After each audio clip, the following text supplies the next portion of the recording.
One.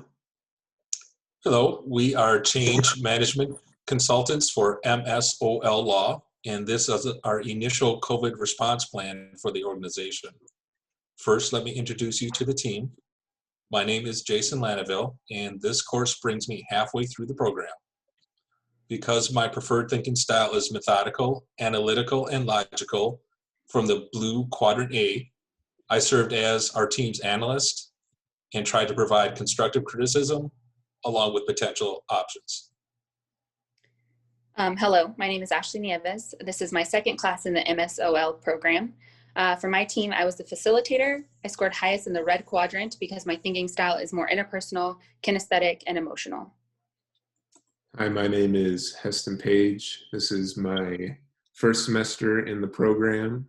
For my score, I was more in the B quadrant, so organized, planned, detailed, and because of that, my jobs were organizer and timekeeper, and my main job was I conducted the interview with our expert. Hi, I'm Alyssa Polovin. I was the communications coordinator for this team. My preferred thinking is largely in the yellow and red quadrants, D and C. I'm handling the team's yellow quadrant relating to conceptual aspects of the team and integration for the company. I will focus on the interpersonal dynamics as well as the company-wide communications as we roll out this plan. This plays to my strengths as a 2211 because I will focus on listening to all members and hearing out their concerns to communicate next steps with the entire organization. So the purpose of this plan is to alter our daily routines in a way that will shift behaviors and keep our COVID-19 case numbers below the community average. We hope to maintain healthy families and healthy business so that we can stay open. We want to alter our daily routines in a way that will shift behaviors and keep our COVID-19 case numbers low, hopefully minimum of 10 for every 100 individuals. Some background on this is that in the beginning of 2020, we experienced a worldwide pandemic that ultimately spread COVID-19 into our community.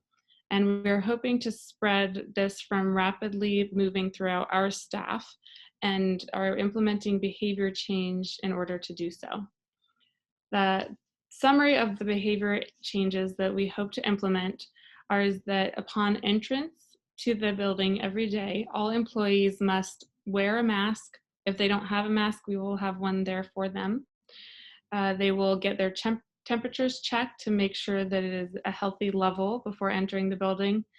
And they will, this is mandatory, so if they do not comply, they will have to work from home or not be able to enter the building. So due to the worldwide pandemic that we're facing, there's a lot of potential business closures and limitations for everyone carrying out day-to-day activities. And this could be detrimental for the long-term survival of our business as well as our clients. We've observed a lack of consistency with precautions carried out by varying clients and staff, and our company needs an overarching set of protocols that focus on compassion, compliance, and collaboration for every member of our community. We are hoping that this will enable us to be flexible and work with this ever-changing problem, and we hope that this will implement some crucial standards that will last for the long haul of our company and keep our community safe.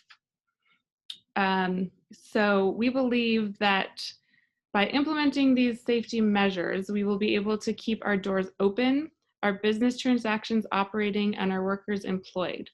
The measures we are taking will maintain that our in-house COVID-19 cases maintain steadily at a number that is below the community average. With this intention, we believe that within 5 weeks, 70% of our staff will be able to adopt these changes. And by carrying out these actions, we aim to successfully lower the community average and make sure that we have less than 10 confirmed cases for 100 days straight, which will enable us to stay open 90% of the time. We are not attempting to find a cure for COVID.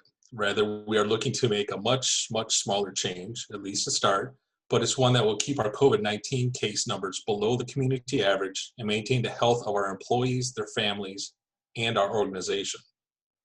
It's unlikely anyone anticipated a pandemic, but we can still maintain some control and mitigate the cost of our responses to it. But waiting until there are no other options and having all change dictated and imposed upon us would be a costly mistake. Instead, we must take immediate, planned steps and react to what our current environment, our context, gives us. With that in mind, attempting to put new technology, structure, or rewards in place to facilitate a top-down ultimatum and organization-in approach will not be as effective as dedicating the necessary resources to changing our employees' behavior first, and then follow the behavior change with any need to change to organizational levers. And what's the most effective way to get our employees to change their behavior? If you move to the next slide, we will see that J. Stuart Black's approach to change management is in individual psychology, specifically one's mental maps are the focus and at the center of Black's model of change management.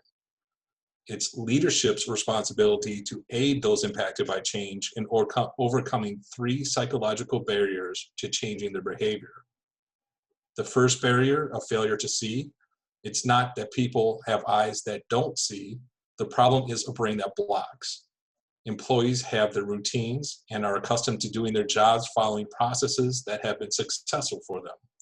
These mental maps, which are already distorted by individual perception, are given disproportionate importance, and we are now asking them to move out of their comfort zone, take some risks, and create new mental maps.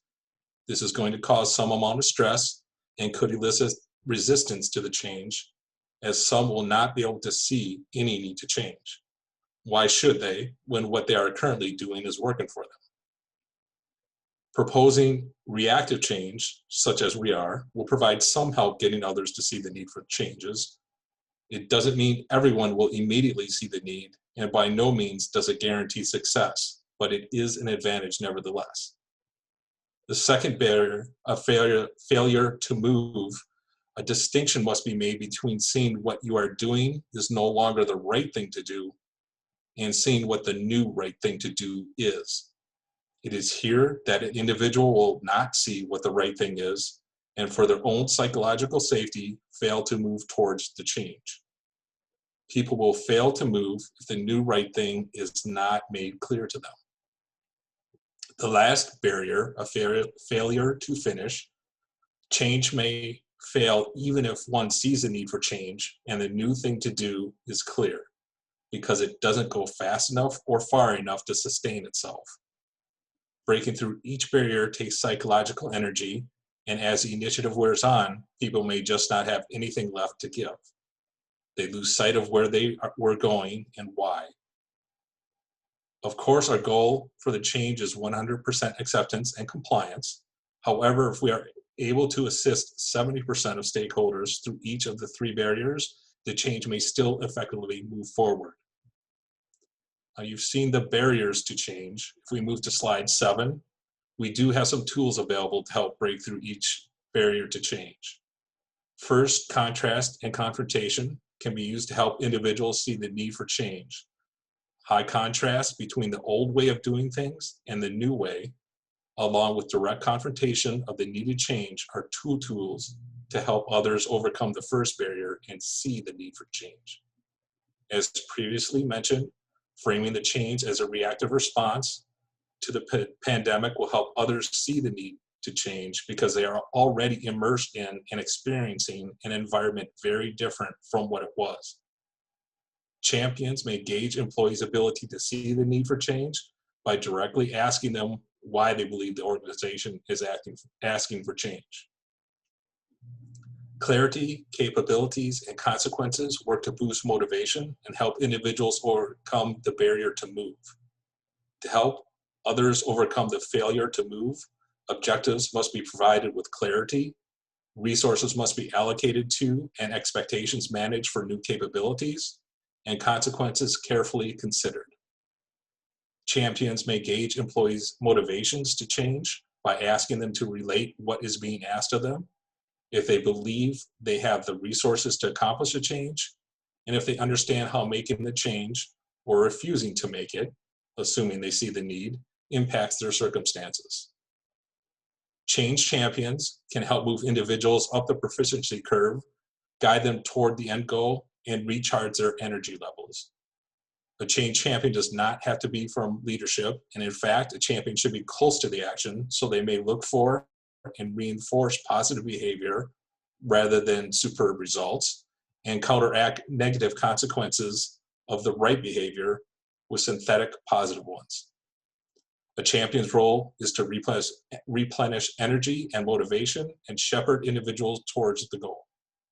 Champions may gauge employees' acceptance of change by asking them how well they believe they are doing and what they can do or need to do to improve.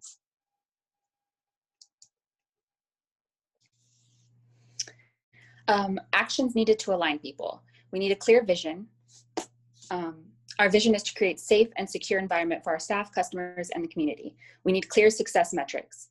We need a sense of urgency and safety as a priority. We need to make everyone responsible for safety and obligated to each other. We need to educate, model it as leaders, make it personal, and recognize those who do so. We need to appoint change champions, people who are in a position that work next to those going through the change firsthand. Training, we need to train on COVID-19, educate people on it.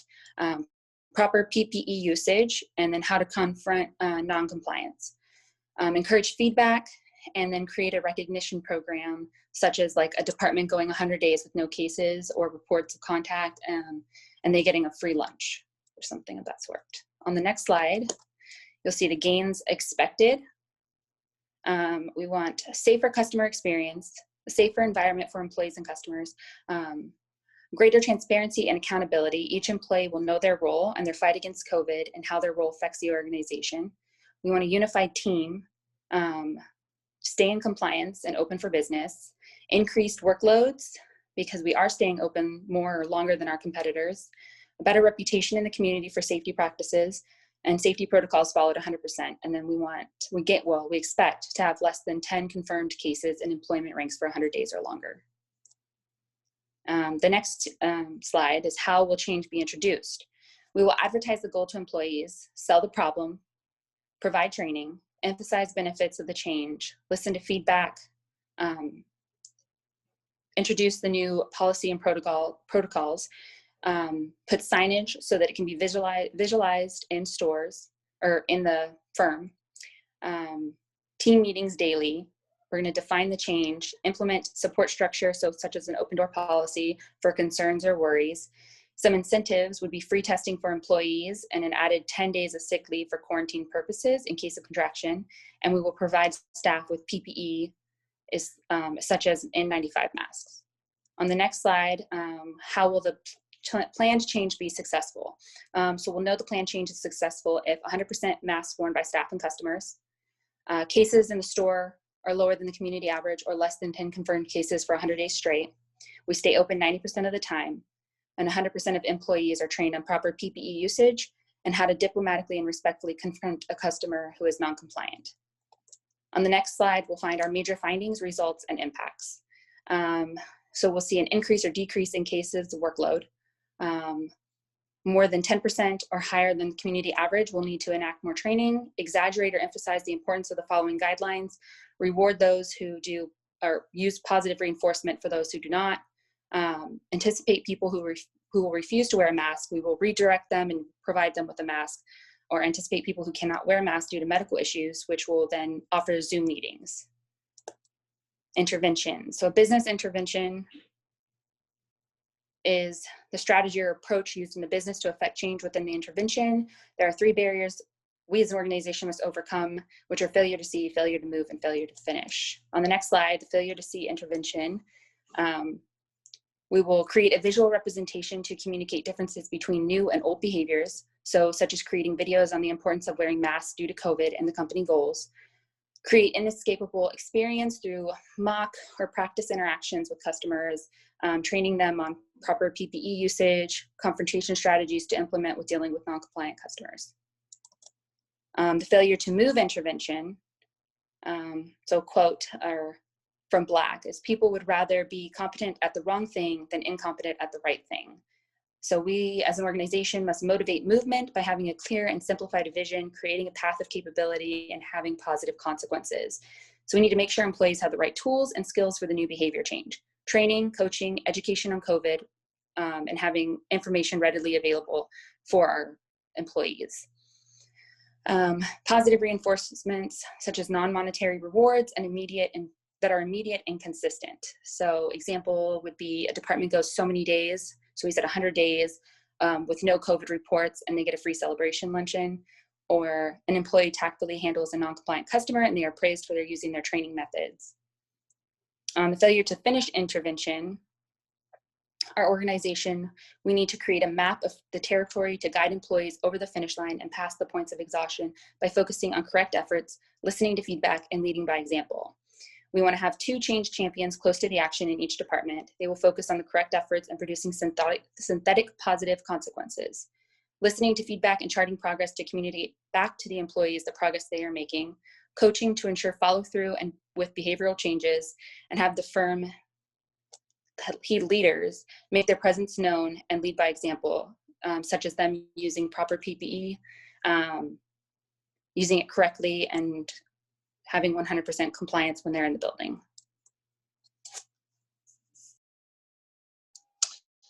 Although it is not possible to schedule a time when each individual will break through each of the barriers to change, we believe at least 70% of our employees will have adapted to the change with intermediate level proficiency within 5 weeks.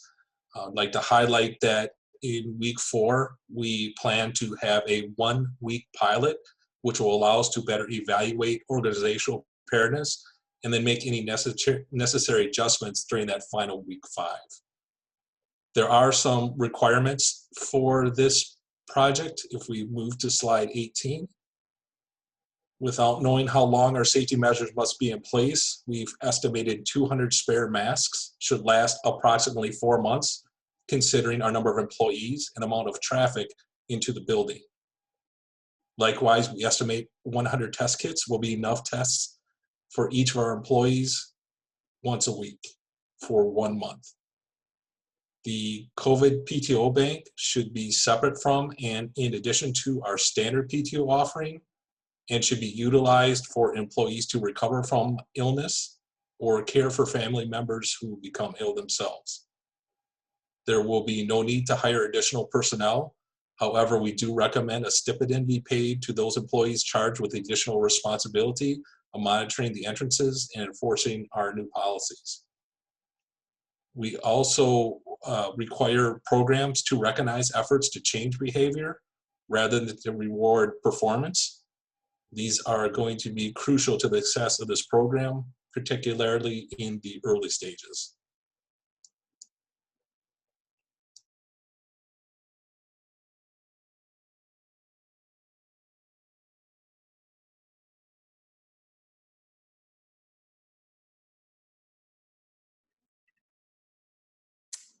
So for our expert that we wanted to interview for our company, I was fortunate enough to interview Andrew Hamstra. And Andrew is the head athletic trainer for the University of Colorado football team.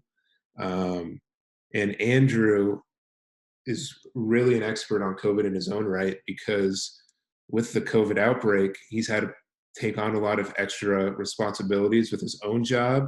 And he's one of the main people that's responsible for overlooking COVID protocols, putting COVID protocols in place, and making sure that everybody in the facilities, so players, coaches, other workers on the team, follow those protocols. And while I'm not going to play the entire interview because it's 30 minutes long, I would like to highlight some of the key points that I talked about with Andrew. And first of all, one of, I think, the most interesting things that he talked about was how important it is to educate people about why you're putting a behavioral change in place.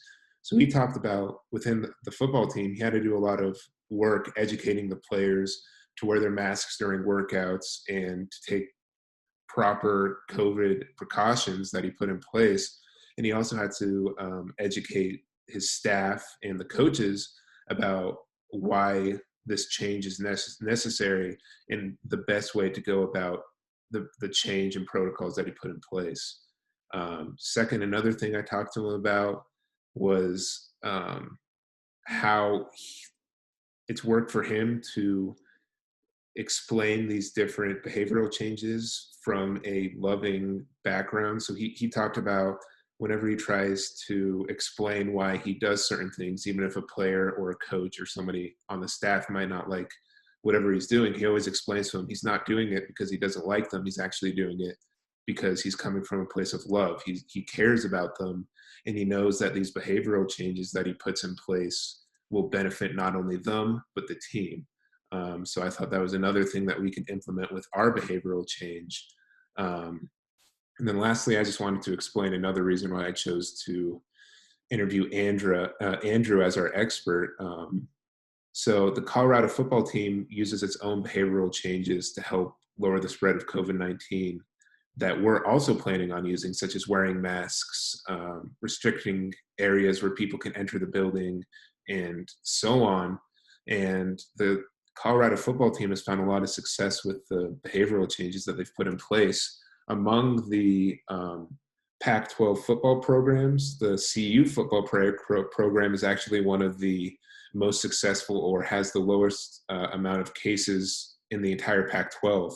While a lot of other teams have had to miss games and shut down their programs because of COVID, CU hasn't had to do that, which I think is a testament to not only Andrew and his team, but the behavioral changes that they've put in place. So I encourage you to go watch this interview after this presentation, because I think Andrew explains this a lot better than I do, and I think it's worth the watch. And then next, we want to talk about some of the recommendations that we want to put in place. So we recommend the below with an intent of keeping this organization operational. That's our main goal, is to keep our law firm in business so we can not only provide our customers with our service, but we can also provide our employees with the income and that they rely on, and so that they can still work their job. So first, we recommend that people wear masks whenever they are out in public, and if you can, we suggest that people wear a N95 mask. So we want to put this in place because this will lower the amount of cases that actually come into our doors. So if people are careful outside of our law firm, we can't actually make anybody do anything outside of our building, but we want people to be careful so that they don't have as high of a risk of bringing in COVID to our building. And this is hand in hand. We suggest wearing the N95 mask because when worn correctly, it will block at least 95% of small airborne particles. It's one of the most effective masks on the market, if not the most effective. And then they could also wear surgical masks if they don't have a N95 mask. And surgical masks protect people from the wearer. So if you cannot wear an N95 mask, we suggest this. Surgical masks are 75% effective in blocking airborne particles. And then if you have neither an N95 mask or a surgical mask, you can still wear a cloth mask, but the cloth masks are less effective at 30% to 50% effective in blocking airborne particles. So we do suggest wearing either an N95 or a surgical mask. We also recommend dedicating resources for a successful implementation celebration, and also a continuing program to recognize individual efforts. These are the organizational levers that we talked about earlier, and they will help sustain behavior change. We also recommend publishing our progress on the project as well as statistics of the program to ensure transparency. This is going to help the 30% who may not be completely on board with the change. It'll help them to, if they haven't already, to see the need for the change between what their old environment was like and what this new environment is experiencing. It'll help them to move towards a change by letting them know what the change is again, how others in the group are doing, as well as the progress in the community. And it will provide motivation and give them a sense of purpose and progress, personal progress as well.